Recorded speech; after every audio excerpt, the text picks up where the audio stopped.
பிரபாஸ்கர் சேனலை சப்ஸ்கிரைப் பண்ணி bell ஐகானையும் click பண்ணிக்கோங்க. சேலம் மாவட்டம் உடையார்பட்டியை சேர்ந்தவர் தமிழ்ச்செல்வன், வயது 23. இவர் கடந்த 4 மாதங்களுக்கு முன்பு ஆத்தூர் பகுதியை சேர்ந்த இளம்பெண் ஒருவரை திருமணம் செய்து கொண்டார். இதனைத் தொடர்ந்து தற்போது ஆடி மாதம் என்பதால் புதுமண பெண்ணை பெண் வீட்டார் ஆத்தூருக்கு அழைத்து சென்றுள்ளனர்.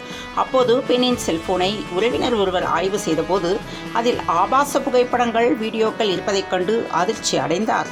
இதனைத் தொடர்ந்து இளம் பெண்ணிடம் உறவினர்கள் விசாரணை மேற்கொண்டதில் தனது கணவரான தமிழ்ச்செல்வன் தன்னை ஆபாசமாக புகைப்படம், வீடியோ எடுத்து அதனை இணையதளம் மூலமாக பிறருக்கு அனுப்பினார். பின்னர் அவர்களிடம் என்னை கட்டாயப்படுத்தி பாலியல் தொழிலில் ஈடுபடுத்தியதாக பரபரப்பு குற்றச்சாட்டை தெரிவித்துள்ளார். இளம் பெண்ணின் குற்றச்சாட்டை கேட்டு அதிர்ச்சி அடைந்த உறவினர்கள் மணமகனை அழைத்து விசாரிக்க முடிவு செய்தனர். ஆனால் அதற்கு முன்பாகவே பாதிப்புக்குள்ளான இளம்பெண் தற்கொலை முயற்சியாக விஷம் அருந்தினார். இதனை அறிந்த பெண்ணின் உறவினர்கள் உடனடியாக அவரை அழைத்துக் கொண்டு மருத்துவமனைக்கு சென்றனர்.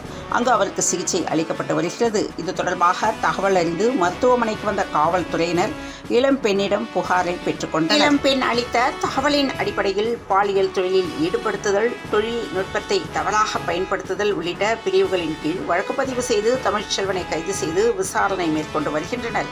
இதேபோன்று தமிழ்ச்செல்வன் அளித்த புகாரின் அடிப்படையில் இளம்பெண்ணின் குடும்பத்தினர் மீதும் காவல்துறையினர் வழக்கு பதிவு செய்துள்ளனர். தொடர்ந்து இணைந்திருங்கள் பிரபாஸ்கர் செய்திகளுடன்.